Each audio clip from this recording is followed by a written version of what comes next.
So on this Sunday, October 9th, I think, 2016, tomorrow's Thanksgiving, and right now I'm just looking at the window, laying in bed,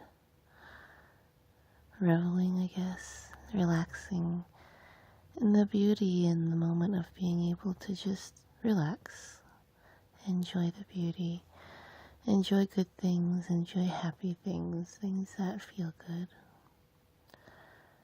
And at first I was wondering, well, why can't we all just enjoy, be happy? And there's so much good to revel in. But the fact of the matter is that, yes, there is a portion of us in the world who do have that freedom and ability to just enjoy. We have that choice. We have that opportunity to simply choose to enjoy and to only focus on all those things that are good, that make us feel good. And therein lies the whole concept of social justice, the fact that not everybody has those freedoms. Not everybody is presented with that choice for circumstances that are often out of their control. And somehow along the way, instead of those of us who do have that option and do have the privilege stepping in to help, because the oppressors, the ones who are creating circumstances, who are taking advantage of circumstances of people who don't have that choice, what are the chances that these people in positions of power play, in positions of privilege, piggybacked off of the backs of people who are not so privileged, what are the chances that they're going to stop of their own accord and realize that, hey, maybe I shouldn't be taking off of the backs of these people who have so much less than myself, because that's, unfortunately, not how many people function. Whether or not that's human nature, this is not what this is even about, so I'm not going to go off on that tangent right now. But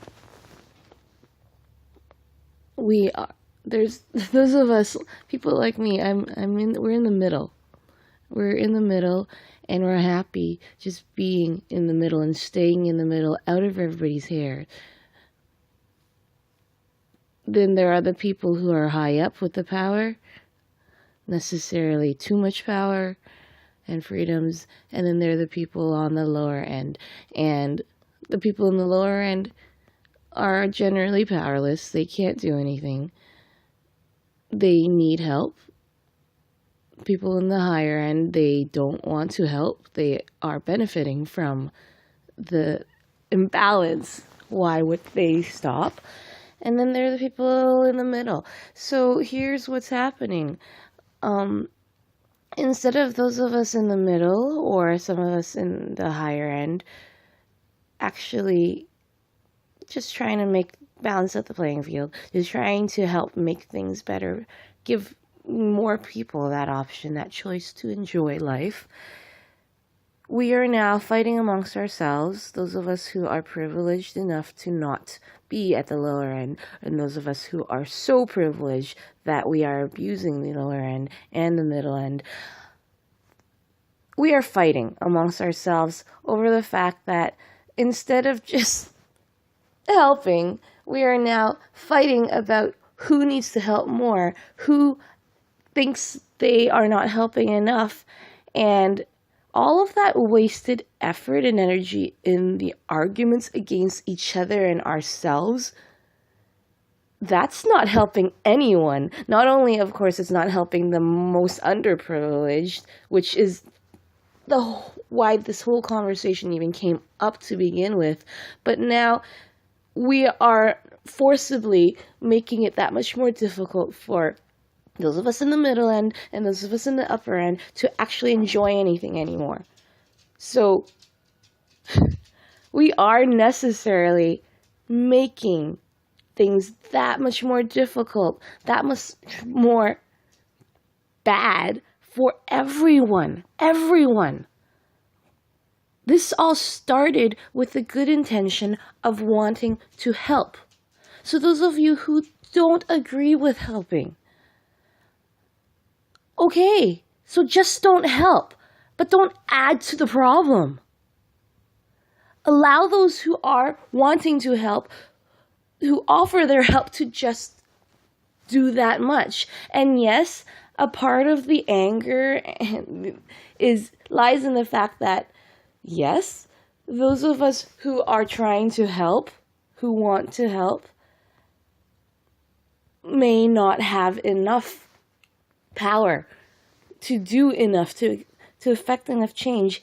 And in that lack of empowerment or insufficient empowerment, people who want to help try to, in a sense, guilt those who are not willing to help, to try to open their eyes. And I mean, that's part of the whole education. That's part of the movement. That's part of enabling everyone to have that freedom, to have choice, that we are trying to push people, open the eyes of people who are blind to all of this. And yes, that is important. The action of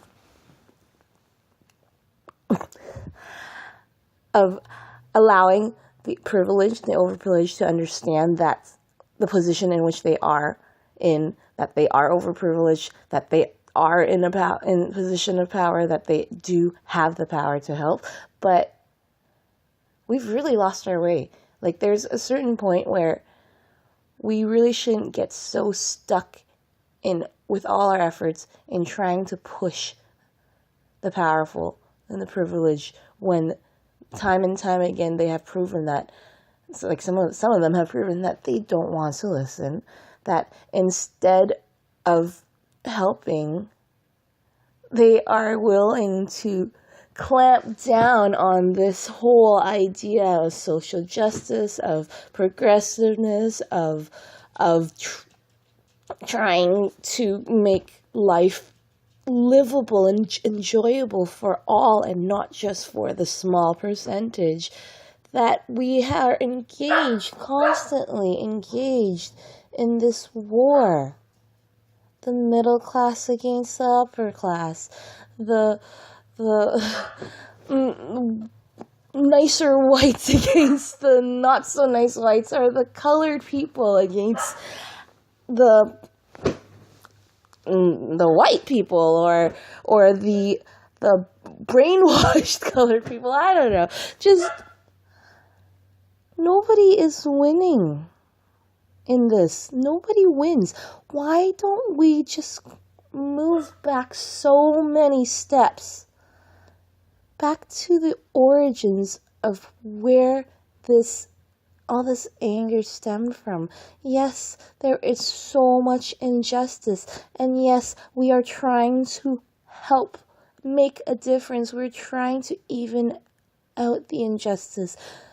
But instead of focusing all our energies on all of this anger and fighting each other, how about we just step back and to the place where change was actually being effected in a positive manner, because we were leading by example.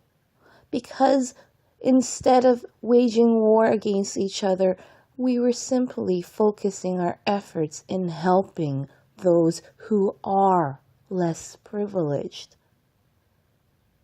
Maybe somewhere in there, in taking these sides in a gentle, in a positive manner, maybe that would be more influential.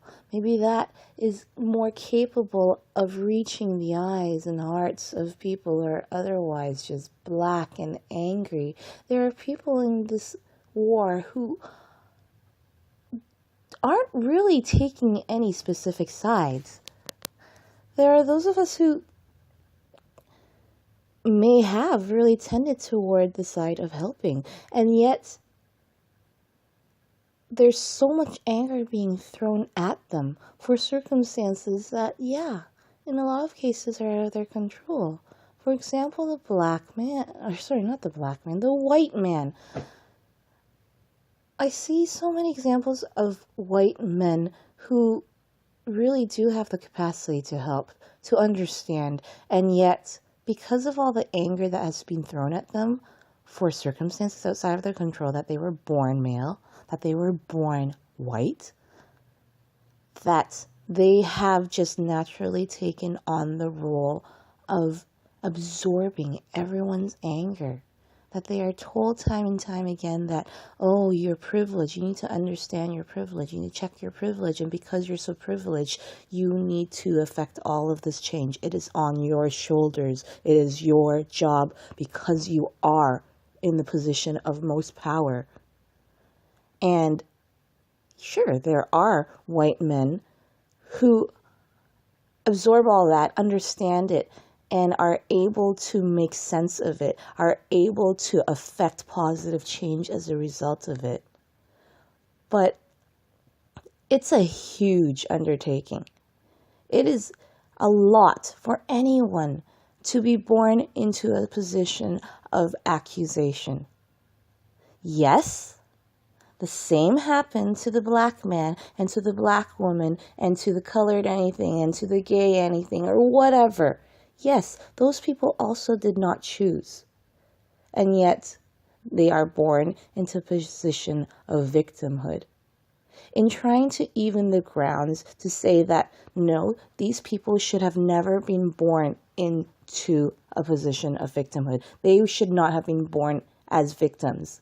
That they should simply be born as people. Should we not also extend the same generosity, that same viewpoint of equality to the white man, to the white woman, to those people whose ancestors, were the direct cause of such stigma, of such stereotyping, of such power thresholds that were so unequal, of such racism and inequality, of indoctrinated abuse and harassment of entire cultures, people who experienced genocide and all kinds of injustices. But what are we doing by putting all of this guilt and shame onto these people who, for all intents and purposes, also did not choose into which they were born, the circumstances into which they were born?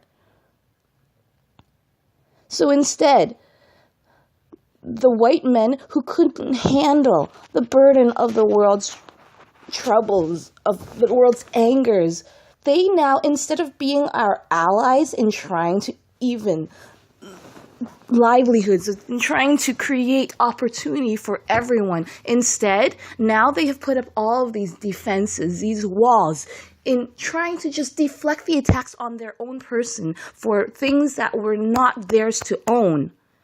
They were their ancestors to own, but they were never their own in this time and age, in their generation to own. And yet, the message that they're being told is that they are bad, bad, bad, bad people. And we have created these bad people out of them because of all the anger that we have directed at them. Instead of being our allies, instead of approaching them to be our allies in such a fashion that we are not creating monsters out of them before we even know them, we talk about how we don't give underprivileged people a chance.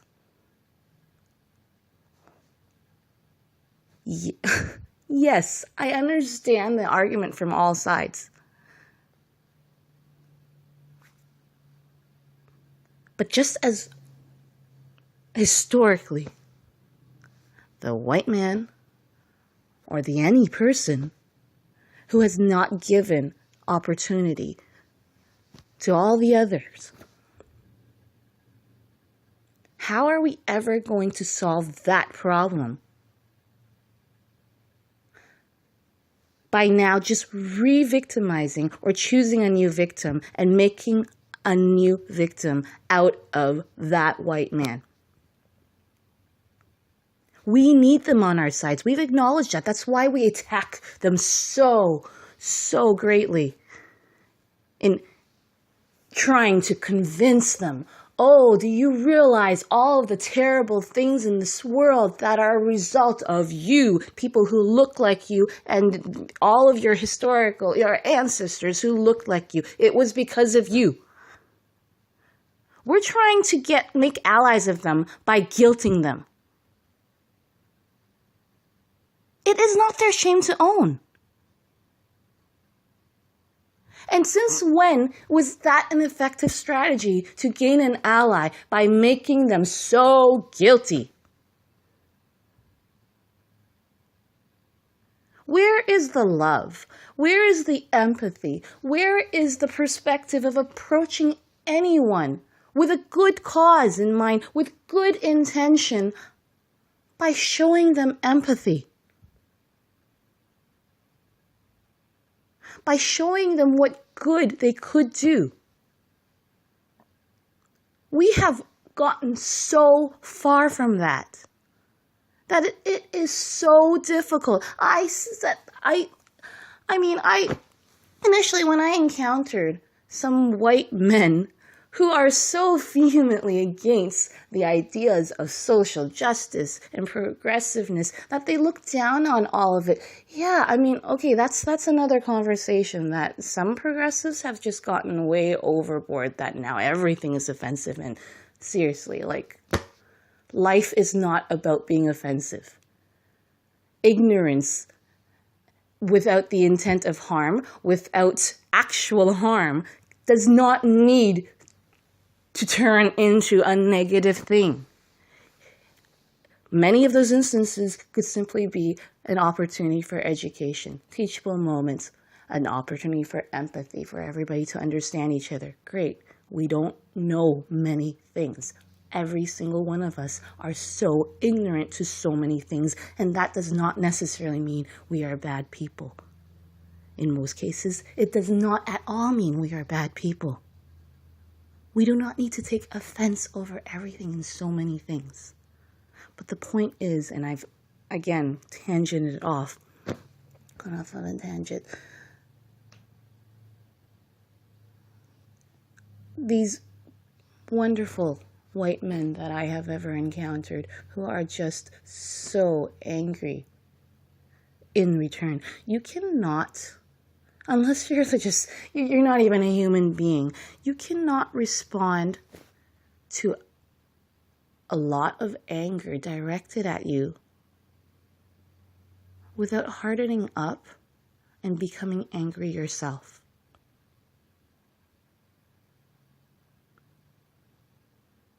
We do not win anything in any argument for any purpose by literally flinging shit at each other. Nobody ever wins when our only tools, our main tools, are anger and sarcasm and put-downs and guilt trips. We need to move way backwards to when those of us who were a little more privileged realized that we could help those who were less privileged. When it came from a place of genuine love for humankind. Just as we extend love to those who are underprivileged, we need to extend love to those who are more privileged. That's the only way to make allies of them. Because instead of making powerful allies of those with power, We have fallen into this ridiculous mindset, this ridiculous warfare that the privileged are bad, evil people. And until we can break out of that mindset, that mold, they are never going to help us. They are never going to be our allies. And we're just going to continue to make enemies of people that we're trying to become allies with. Anger makes sense. I am a very angry person. I think I'm angry for all the right reasons. But when it comes to being actionable, when it comes to solving real problems, we need to move beyond that anger.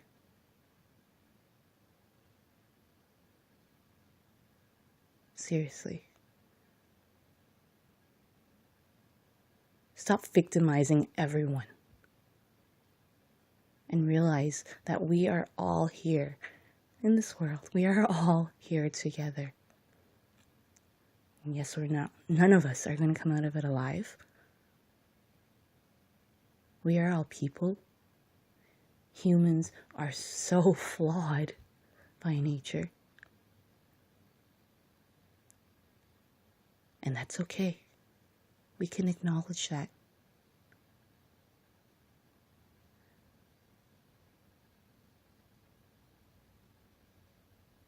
Let's make allies of everyone by the principles of love, of empathy, for all the little and big things that we enjoy in our lives. That everyone, whether underprivileged or overprivileged, we all deserve to enjoy life. That's really all there is to it. The injustices, largely caused by the overprivileged or very privileged, but until we can make allies of them, that's never going to change. And we're not making allies of them by flinging shit at them. Seriously. I guess. Okay, that's it for now, I guess. Alright.